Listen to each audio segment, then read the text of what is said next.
ಇವಾಗ ಏನಾಗಿದೆ ಅಂದ್ರೆ ಅಗ್ನಿಕೆರೆ ಪಂಚಾಯತ್ ಇದೆ 4.5 ವರ್ಷ ಆಯ್ತು ಅವಧಿಯಲ್ಲಿ ನಾವು ನೋಡಿದ್ವಿ ಎಲ್ಲ ಕೆಲಸ ಮಾಡೋ ಪಿಡಿಗಳು ಅಂತಂದ್ರೆ ಇಮಿಡಿಯೇಟ್ ಚೇಂಜ್ ಆಗ್ಬಿಡ್ತಾರೆ 3 ತಿಂಗಳ 4 ತಿಂಗಳ ಯಾವ ಕಾರಣಕ್ಕಂತ ಗೊತ್ತಾಗತ್ತಿಲ್ಲ ನಮ್ಗೆ.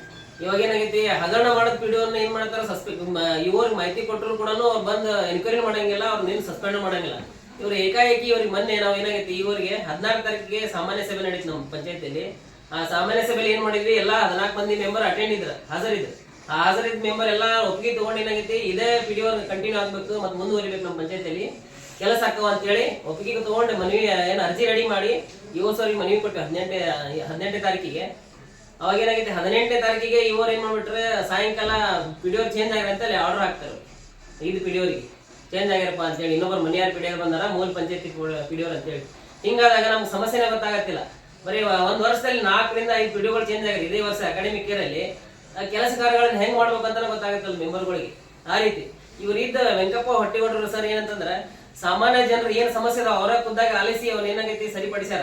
ನಾವು ಕಣ್ಣಾರೆ ನೋಡಿದೇವೆ. ಸಾಮಾನ್ಯ ಜನರು ಇದಕ್ಕ ಹೇಳಿಕೆ ಕೊಡಕ್ಕೂ ರೆಡಿ ಅದ, ಅವ್ರ ಕೆಲಸಗಳನ್ನ ಯಾರ್ಯಾರು ಮಾಡ್ಕೊಂಡ್ರ. ಈ ಸೊತ್ತದ್ದು ಕೂಡ ಮಾಹಿತಿ ಇದ್ದಿದ್ದಿಲ್ಲ. 8 ರಿಂದ 10 ಸಾವಿರ ವಸೂಲಿ ಮಾಡ್ತಿದ್ರು ಬಿಲ್ ಕಲೆಕ್ಟರ್. ಆ ರೀತಿ ಇದ್ದಾಗ ಏನಾಗೈತಿ ಇವ್ರದ್ದು ಮೂಲ ಫೀಸ್ ಏನೈತಿ ಅದನ್ನ ತಗೊಂಡು ಈ ಸತ್ತು ಅವ್ರಿಗೆ ಸಾರ್ವಜನಿಕರಿಗೆ ಮಾಡಿಕೊಟ್ರ. ಅದ್ರ ಉದ್ದೇಶದಿಂದ ನಮ್ಗೆ ಸಾರ್ವಜನಿಕರಿಗೆ ಮೆಂಬರ್ಗಳಿಗೆ ಎಷ್ಟು ಹೆಲ್ಪ್ ಆಗೈತೆ ಗೊತ್ತಿಲ್ಲ, ಎಷ್ಟು ಕೆಲಸಕ್ಕೆ ಗೊತ್ತಿಲ್ಲ. ಏನಾಗೈತೆ ಅಂತಂದ್ರೆ ಸಾರ್ವಜನಿಕರ ಸರಳ ರೀತಿಯಿಂದ ಯಾವುದೇ ಗದ್ದಲ ಆಗಿದ್ದಿಲ್ಲ ಇಲ್ಲಿವರೆಗೆ ಇವ್ರು ಪಿಡಿ ಬಂದಾಗಿಂದ.